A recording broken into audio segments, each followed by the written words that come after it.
ఇది మొత్తం చెప్పండి అన్న. 73 కోట్ల బడ్జెట్ తీసుకురాగలిగిన మన డివిజన్ అని చెప్పారు కదా. అవును. అంటే పాయింట్ టు పాయింట్ చెప్పండి అన్న. ఏమేమి చేశారు? ఎందుకంటే మీ ఓటర్లకు మీరు చెప్పాల్సిన బాధ్యత ఉంది. పాయింట్ టు పాయింట్ అంటే నేను ఏది చెప్పలేను కానీ ఓకే. నేను మీకు ఇట్లా పేపర్ రూపంలో చూపెట్టగలుగుతాను. ఓకే. ఇప్పుడు నేను ఏంటంటే 2025-26 లో ఎన్ని కోట్ల వర్కులు చేయించాను?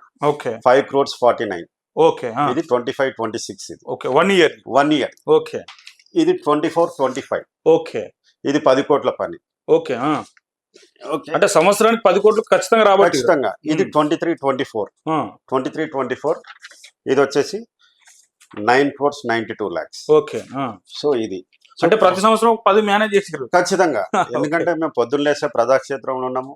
కాలనీ యొక్క సమస్యలు, బస్తీల యొక్క సమస్యలు అవగాహన ఉన్నాయి కాబట్టి మీరు నేనే కాదన్నా ఈ ఇంటర్వ్యూ కాదు, మీరు పబ్లిక్ లో జనరల్ వెళ్ళినా కూడా మీకు ఒకటే చెప్తారు. ఎలాంటి వ్యక్తులు అంటే మేము చాలా సింపుల్ గా సాదా సీదాగా ఉన్నాం తప్ప ఎక్కడ కూడా హెచ్చు తగ్గులకు పోలేదు. మేము కరప్షన్ 110% లేదు.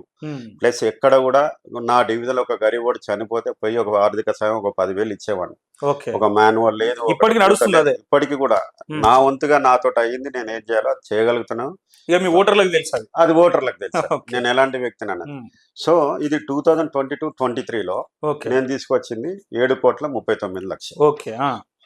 సో ఇది 2021-22 నేను అయిన ఫస్ట్ ఇయర్ గెలిచిన తర్వాత ఇక్కడ 16 crores 16 కోట్లు 16 కోట్లు.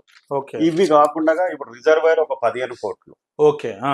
ఆర్యూబీ ఒక 30 కోట్లు. సో ఇంకా ఎక్కువన్నాయి. ఇది ఏంటంటే జిహెచ్ఎంసీ రికార్డ్స్ ప్రకారం మీరు వాళ్ళు ఇచ్చిన డాటా ఇదేదో నేను రాత్రి కూర్చొని సిస్టమ్ లో ఎంట్రీ చేసిన డాటా కాదు. ఇది జిహెచ్ఎంసీ లో మీరు కూడా ఆర్టీఐ పెట్టినా కూడా వాళ్ళకి ఇదే కాపీ ఇస్తారు. ఇదే 73 కోట్లు ఖచ్చితంగా మీకు వెళ్తుంది. సో నిత్యం ప్రజాక్షేత్రంలో ఉండి ప్రజల సమస్యలు తెలుసుకొని మా వంతుగా, ఎందుకంటే నేను పేరుకు పాటు పడుతున్నాను. నాకు జన్మనిచ్చిన తండ్రి ఏదైతే నాకు రామ్ యాదవ్ అని పేరు పెట్టాడో, మనిషి చనిపోయేటప్పుడు ఎంబడి వచ్చేది పేరు తప్ప ఆస్తులు రావు,